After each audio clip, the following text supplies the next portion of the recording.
penting banget karena memang berisi sejarah Indonesia yang nggak boleh dilupain.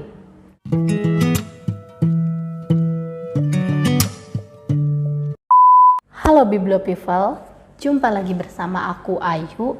Pada kesempatan kali ini aku ingin membahas salah satu novel yang syarat akan sejarah bangsa Indonesia. Novel ini membuat aku tidak berhenti menangis. Bahkan novel ini yang membuat aku semakin ingin lebih tahu tentang sejarah bangsa Indonesia. Novel apakah itu? Ini dia novelnya, Laut Bercerita karangan Leila S. Chudori. Novel ini merupakan sebuah novel yang patut untuk kalian baca. Kenapa? Karena novel ini berisi tentang sejarah bangsa Indonesia, lebih tepatnya yaitu tragedi 1998. Novel ini menceritakan tentang kekejaman yang dirasakan oleh sekelompok aktivis mahasiswa yang terjadi pada Orde Baru. Tidak hanya itu, novel ini juga menguak sejarah akan hilangnya 13 mahasiswa yang sampai saat ini tidak ditemukan titik terangnya. Dengan membaca novel ini, kita akan diingatkan mengenai era-era reformasi tahun 1998. Novel ini juga telah mendapatkan berbagai penghargaan. Hebatnya novel ini, selain dikhususkan untuk para remaja dewasa, juga isi novelnya yang syarat akan sejarah bangsa Indonesia sangat cocok dibaca oleh para remaja yang ingin belajar sejarah tanpa diembel-embeli rasa bosan. Karena pada novel ini, sejarah bangsa Indonesia dikemas dalam sebuah cerita yang sangat menarik dengan tokoh-tokoh yang berbagai karakter yang bisa diambil hikmahnya, dan pastinya dari segi cover sangat cantik sekali, walaupun isinya bukan sebuah keceriaan melainkan sebuah kesedihan yang berkepanjangan. Tanpa berlama-lama lagi, aku ingin menceritakan isi dari novel Laut Bercerita. Kisah ini dimulai dengan tokoh utama yaitu Biru Laut. Laut adalah seorang mahasiswa sastra Inggris di Universitas Gadjah Mada, Yogyakarta. Dia sangat menyenangi dunia sastra.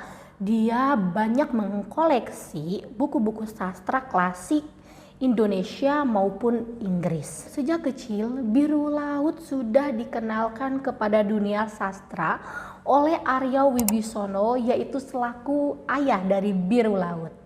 Ayahnya adalah seorang wartawan di harian Solo, dan kemudian ketika Biru Laut sudah menginjak dewasa, ayahnya membawa keluarga kecilnya pindah ke Ciputat, Jakarta. Karena Biru Laut memutuskan untuk kuliah di Yogyakarta, akhirnya Biru Laut harus terpisah dengan keluarganya yang memang sudah pindah ke Jakarta. Karena kegemaran Laut adalah membaca karya-karya sastra, Laut juga gemar membaca karangan Pramudia yang pada saat itu peredarannya dilarang di Indonesia.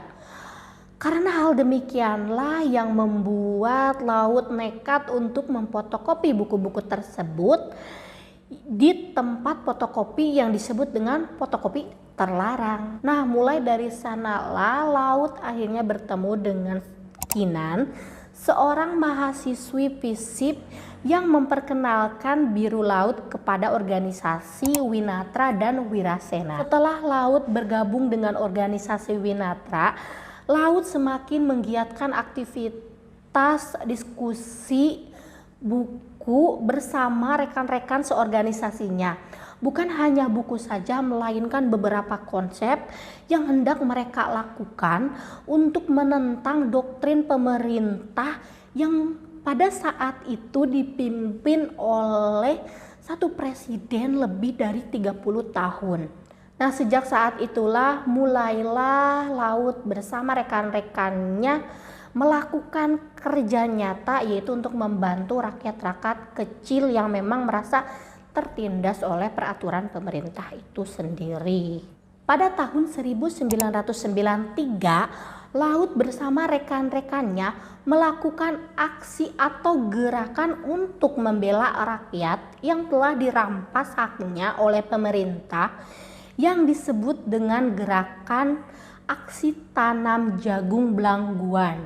Akan tetapi aksi mereka tersebut telah lebih dulu diketahui oleh para intel yang menyebabkan mereka membatalkan aksi tersebut. Nah, dari sanalah mulai muncul kecurigaan bahwa ada pengkhianat di kelompok mereka. Karena aksi tanam jagung Belangguan itu gagal, akhirnya Laut bersama rekan-rekannya memutuskan untuk kembali pulang.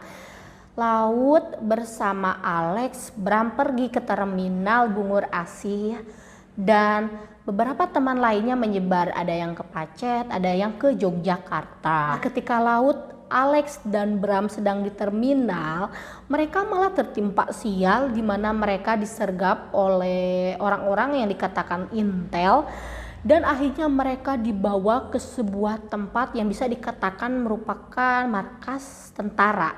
Di markas, sekelompok orang menginterogasi mereka.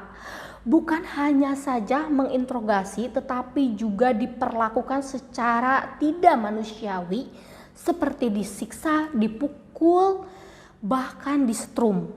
Orang-orang itu hanya menanyakan siapa dalang di balik aksi-aksi mereka tersebut.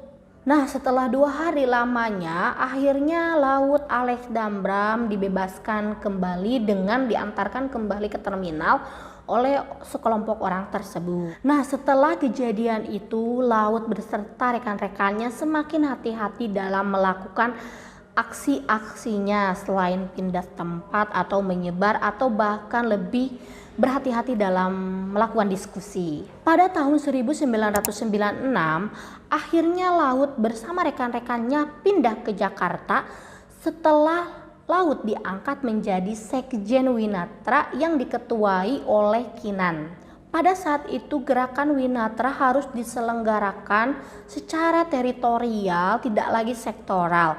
Akhirnya ada beberapa temannya yang menetap di Jogja, di Solo, di Surabaya, bahkan menyebar di beberapa daerah di Pulau Jawa. Pada bulan Juli 1996 telah terjadi penyerangan terhadap kantor partai yang menyebabkan perburuan terhadap anggota Wirasena dan Winatra karena telah dianggap sebagai organisasi terlarang. Akhirnya Laut dan rekan-rekannya memutuskan untuk pergi ke Pulau Sumatera. Pada tanggal 11 Agustus 1996, Kinan dan Bram berhasil ditangkap. Singkat cerita, setelah Laut dan rekan-rekannya berpindah-pindah tempat dari Jawa ke Sumatera atau ke Jawa lagi, tepatnya pada tanggal 13 Maret 1998, Laut akhirnya diringkus oleh sekelompok orang yang diidentifikasikan sebagai intel. Sejak saat itulah Laut bersama rekan-rekannya tidak diketahui titik terangnya. Pada tanggal 23 April 1998, akhirnya Alex dibebaskan dan dipulangkan ke kampung halamannya di Pamakayo, itu di Flores. Hanya beberapa hari setelah Alex dikeluarkan, akhirnya disusul lagi oleh rekan-rekan lainnya seperti Daniel, Naratama, dan yang lain-lainnya. Sejak saat itu keadaan Biru Laut, Bram, Kinan tidak diketahui apakah mereka masih hidup di suatu tempat yang dikatakan sebuah penjara atau markas, atau memang mereka sudah tiada. Dan akhirnya pada tahun 2000 di Pulau Seribu telah ditemukan beberapa tulang belulang yang dikaitkan dengan peristiwa hilangnya Laut dan Bram, Kinan, dan rekan-rekan lainnya. Mungkin bagi sebagian teman-teman ada yang bingung dengan alurnya karena memang alurnya itu termasuk alur campuran gitu. Dan hal yang paling mengesankan di dalam novel ini bahwa kebersamaan Biru Laut bersama keluarganya, yaitu Arya Wibisono, adiknya, kemudian ibunya, dia selalu melakukan kegiatan makan bersama, masak bersama. Dan bahkan momen yang paling menyakitkan buat aku adalah ketika ayah dari biru laut itu menanti anaknya pulang gitu. Dan itu yang paling menyayat hati aku gitu. Bahkan momen-momen yang paling menyakitkan yaitu ketika terjadi sebuah perkumpulan orang tua yang memang kehilangan anak-anak mereka. Itu di situ ya benar-benar ikut merasa kehilangan, karena kita tidak tahu kalaupun orangnya sudah meninggal, seenggaknya ada jasad yang bisa dikuburkan. Sedangkan kasus ini tidak diketahui ujungnya di mana kuburannya, di mana jasadnya, tidak tahu. Dan itu yang paling membuat aku tuh kayak meringis, dan aku juga semakin penasaran. Akhirnya aku juga makin mencari informasi mengenai tragedi ini gitu. Dan memang antara yang dikemukakan fakta, data-data yang dari kasus ini dengan novel ini tuh hampir sama. Misal ada penyair di sini tuh memang ada seorang kata disebut Wiji Tukul, seperti itu tuh bener ada di sini gitu. Dan yang paling menyakitkan hati aku, walaupun sampai saat ini aku coba ceritakan kembali atau ingat lagi momen-momen ayah dari biru laut yang menanti kedatangan biru laut pulang ke rumah, menyiapkan piringnya, itu tuh yang bikin bener-bener wah sakit hati banget gitu. Makanya novel ini wajib kalian baca, karena selain hanya sebuah kisah yang menyakitkan, tetapi ini juga penting banget karena memang berisi sejarah Indonesia yang gak boleh dilupain. Oke teman-teman, mungkin hanya itu saja yang aku sampaikan ke kalian. Semoga bermanfaat dan teman-teman suka dengan video ini. Sampai jumpa di video selanjutnya. Bye bye.